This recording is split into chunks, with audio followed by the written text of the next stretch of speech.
Hello guys, সামনে নিম গাছ দেখা পাচ্ছি। ওই যে নিম গাছ, ওই যে চারজন আছে, চারজন ওখানে একটু আলহামদুলিল্লাহ বসে আলহামদুলিল্লাহ অবশ্যই আমরা 3-4টি নিমের গাছ দেখতে পেলাম। এই সেই মরিচ যাকে সবাই চিনে। এই সেই লাল মরিচ। তো গাইস দেখেন এখানে কালো বেরিয়েছে।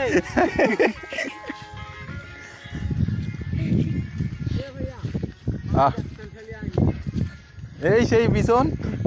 যে ভিডিও আমরা সবাই দেখতে এসেছি।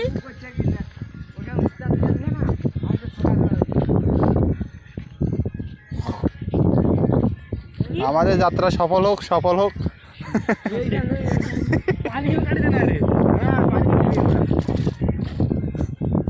মানুষ মেশিন না খাইতেছে বিছন বাড়িতে পানি বের খেতে নেই, আর আমরা ডুবার জন্য চেষ্টা করছি।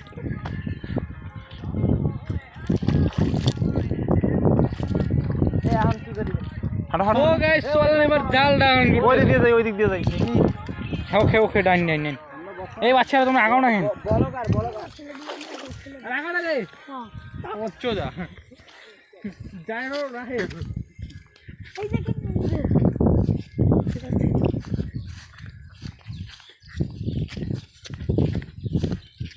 আমাদের যাত্রা সফল হোক, সফল হোক। ও গাইস আপনারা দেখতে পাচ্ছেন ইতিমধ্যে আমরা এটি শুনশান ফাঁকা জায়গায় অবস্থিত করেছি। পাশে একটি স্রোতহীন নদী, স্রোতহীন নদী, পাশেই কিছু কোলাখেত ভুট্টা খেত ইত্যাদি নানান ধরনের জিনিসপত্র আমরা দেখতে পাচ্ছি। এই মুহূর্তে আপনাদের মাঝে আছে আমি জায়র রাহেল। কি সাহেব? সরাসরি খবর দেখতে আমরা দেখতে পাচ্ছি ফেসবুক, উগান্ডা, গোয়া খবর টিভিতে ক্লিক করুন। ভুল করে সাবস্ক্রাইব করবেন না।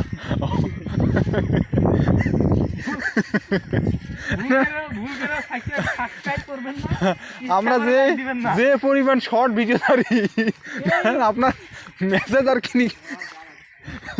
সো গাইস দেখতে পাচ্ছেন একটি উড়াঙ্গা নদী, এখানে প্রচুর তিমি মাছ অবস্থান করছে। একটা তিমি মাছের দাঁত প্রায় 300 ফিট উঁচু। এই মুহূর্তে আমরা একটি জাল দেখতে পাচ্ছি, সেই জাল দিয়ে এই স্রোতহীন রাঙামাটির তিমি মাছগুলো আটকানো হয়, আটকিয়ে সেই উগান্ডা নাইজেরিয়া দেবীগঞ্জে বিক্রি করা হয়। বিক্রি করে অনেক তারা অনেক খুশিতে জীবনযাপন করছে। তারপর আমাদের যাত্রা সফল হোক। তারপরে আমাদের যাত্রা এই মুহূর্তে